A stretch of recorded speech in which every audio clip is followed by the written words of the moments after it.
Robbinsdale-based North Memorial Health says it's seeing a significant surge in hospital visits, in large part to COVID-19 and the highly contagious Delta variant. The people that are by and large in the hospital are much sicker than we've seen historically all at one time. So I think something certainly in this community has changed, and the logical thing to look at is the virus and how it's changed behaviors.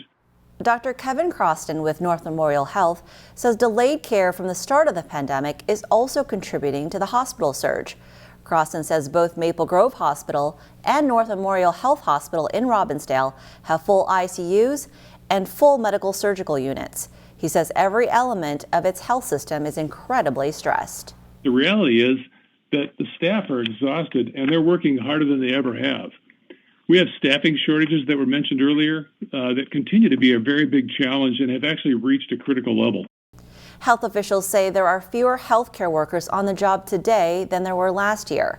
And North Memorial Health is now postponing some surgeries to have available capacity. Dr. Croston also says of the patients with COVID-19 in North Memorial ICUs, 100% are unvaccinated.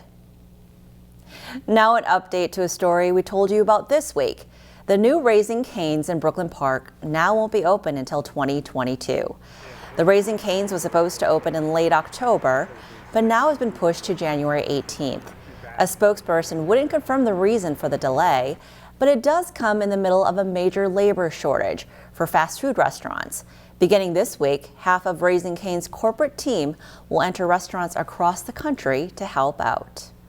If you're looking for pumpkins to add to your fall and Halloween decor, you may want to stay close to home. A pumpkin shortage is hitting parts of the country, and it may cost you more this year. Blame it on the extreme weather and tough delays with supply chains. In Dayton, however, Dehn's pumpkin seems to be the lucky one out of the bunch. Dehn's was anticipating half a crop this year, but it's surprisingly plentiful and full of gourds of all sizes. They say their location makes a difference. So we have heavier ground, so we're not in the sand. So people's sand ground need to irrigate throughout the summer if they don't get rain. So we're heavier dirt, so the water stays in the ground longer. At Dehn's, you'll have 30 acres of pumpkins to choose from, as well as family fun activities, including hay rides, a slide, and pedal tractors. They're open daily through October. The pandemic put a pause on senior group fitness, but not for long. Easy Yoga for 55 plus is one of many programs offered by the city of Maple Grove. And as I found out, it's helping to keep the community strong. And then bring your attention to your breath.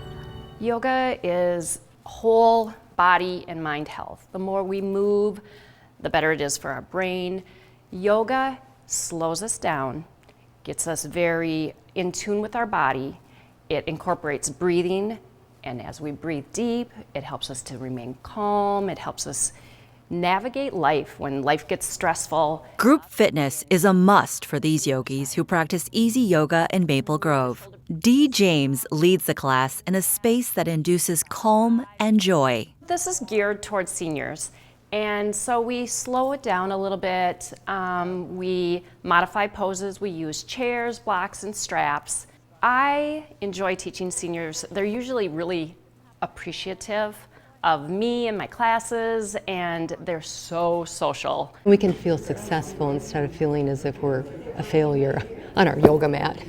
The format is for anybody looking to stay active, but to also invite more connection within and with others. Well, perhaps one of the biggest benefits is the social aspect.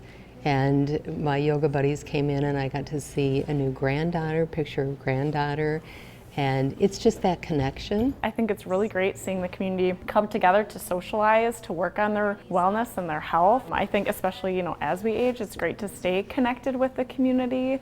There's so many connections that people make within these programs, and then how they just blossom with their friendships and their activities throughout the community, and how they're engaged and involved with everything. Efforts the City of Maple Grove is proud to grow as people find their happy path toward health. It's something that can be done individually or here in a class, and it can be a lifelong activity. We need to work our muscles. We need to do weight bearing for our bones, and balance and the breath. It's just so important. Nina Vupasavan, CCX News. As Osseo Park and Recreation looks back on programming this summer, they report a big increase in participation. Individual class registration went up 77%, from more than 200 people in 2019 to nearly 400 this year. The total number of children registered also went up.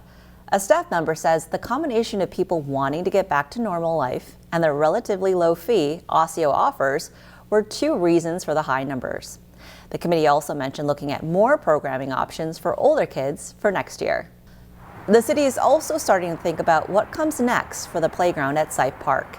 The playground is nearing the end of its life and is starting to show signs of wear, with rust showing through in places. The Osseo Lions made a $2,000 donation toward replacing the equipment, but that's just the beginning, with playgrounds costing upwards of $50,000. Anything that's new would be nice. This has been here for a while. We have really enjoyed it, but yeah, it'd be really nice to see a new playground here. City documents say funding would likely be a combination of city funds, donations, and grants. Members of the Park and Recreation Committee recommended future ideas like a destination playground or a play area that could engage tweens and teens too.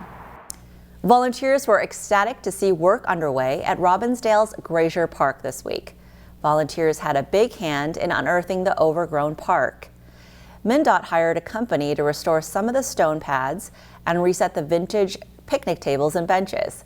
This week, crews power washed the beehive and replaced missing stones and prep for more work to come this next spring. Volunteers applauded the effort and look forward to the day when the park is restored.